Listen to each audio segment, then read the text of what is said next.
Hey, I'm golf broadcaster Matt Adams. The updated and expanded second edition of my book, The Golf Round I'll Never Forget, Golf's Biggest Stars Recall Their Finest Moments, is now available. Readers can expect to march with Arnie's Army at the 1960 U.S. Open, relive Jack Nicklaus's remarkable 1986 Masters win, and be amazed by the Tiger Slam. The Golf Round I'll Never Forget, Golf's Biggest Stars Recall Their Finest Moments. Pick it up where fine books are sold, including BarnesandNoble.com and Amazon.com.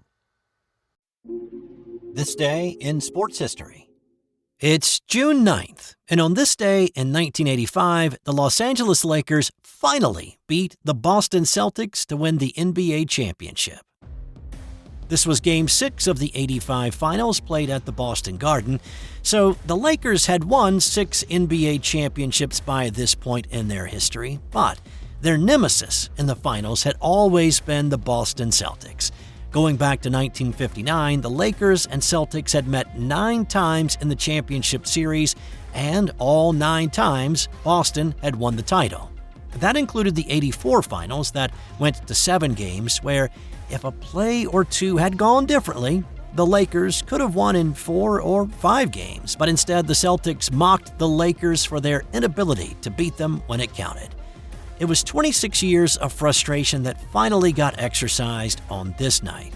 38-year-old Kareem Abdul-Jabbar led the way with his 29 points and looking like a younger version of himself, diving on the floor for a loose ball at one point. He also hit 3 clutch sky hooks in the final 2.5 minutes to keep Boston at arm's length. Magic Johnson posted his second triple-double of the finals, and James Worthy pitched in 26, securing the 111-100 win.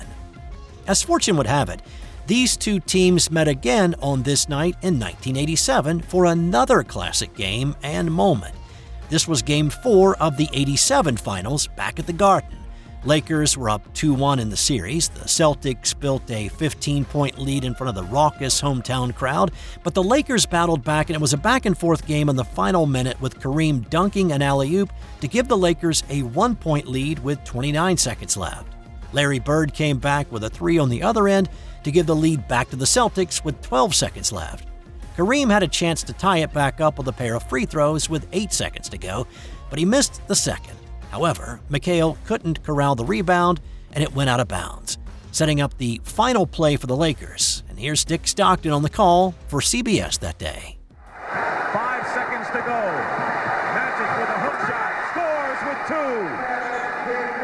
And the Celtics trail by 1 with 2 seconds to go. Magic with a hook shot? It wasn't the sky hook like Kareem, but it was a legit hook shot. It was the first time that Magic had used it in a game, admitting he had been working on it in practice. But down 1, the Celtics still had a shot. Bird's long 2 as time expired was just a little long, and the Lakers won Game 3 and would eventually beat the Celtics again in the finals in 6 games. This was also the last finals meeting between Magic and Bird, a championship duel that started in the '79 NCAA title game and ended here in '87. Okay, how about a little news of the weird?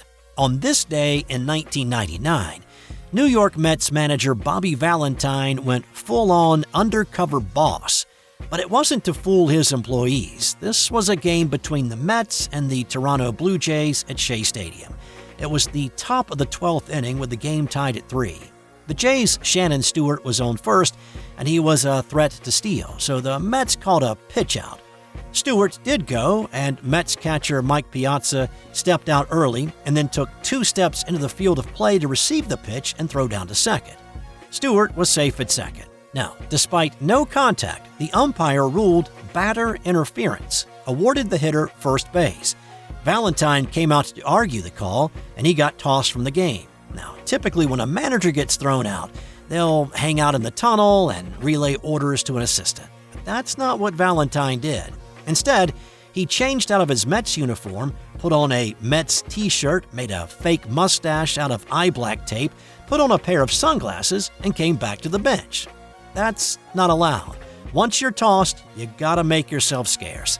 The disguise worked on the umpires, and the Mets won the game in 14 innings. But television cameras quickly spotted the incognito Valentine, And when confronted with pictures by the media, he pulled the shaggy defense of, "It wasn't me."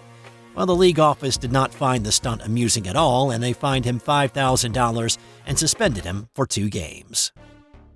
On this day in 1946, Ted Williams hit the longest home run in Fenway Park history. It was measured at 502 feet, and it bonked a fan on the head, poking a hole in his straw hat. He was quoted later as saying, "Is there a seat in this ballpark that is a safe enough distance?" He didn't even get the ball. It bounded off his head a few more rows back. But if you would like to see where the Splendid Splinters home run ball landed, well, there is a lone red seat in the right field seats in section 42, row 37, seat 21, put there in 1984 to signify where Williams's ball landed on this day.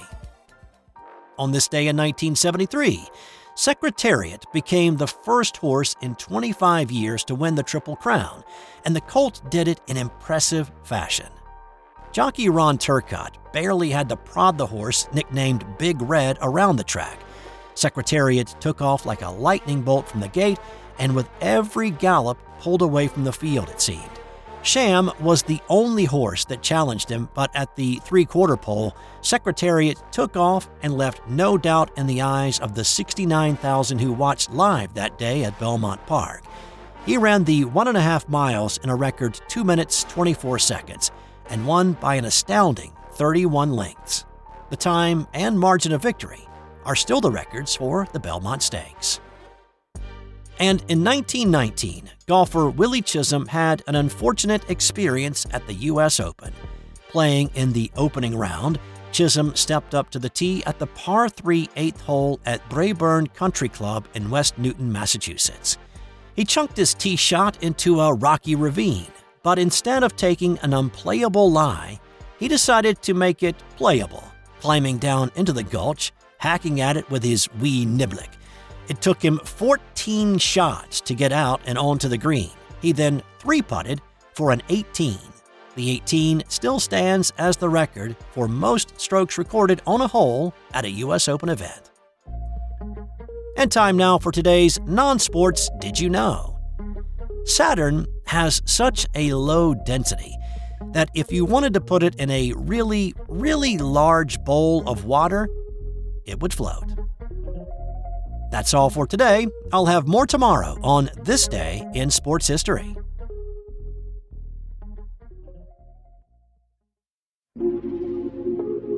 This has been an original Thrive Suite production. Hey there, sports history fan. This is Arnie Chapman, a.k.a. the Football History Dude, and I hope that you enjoyed this recent episode presented by the Sports History Network and were able to learn some good old-fashioned sports history knowledge nuggets.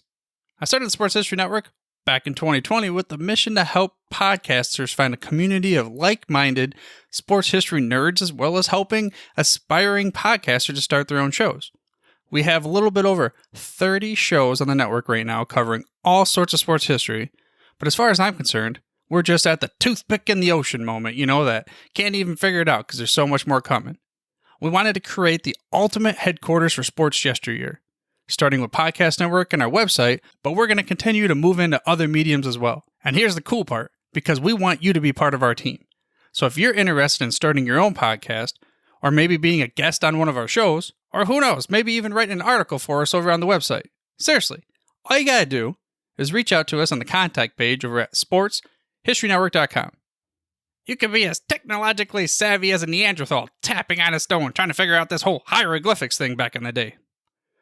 Again, it doesn't matter, because even if you don't understand the whole podcast space, we have a production team that can pretty much help you out with doing everything. All you gotta do, head over to sportshistorynetwork.com, head to the contact page, fill it out. That message goes right to me, and I'll reach out to you as soon as I can. But for now, dude, I'm through if you're through.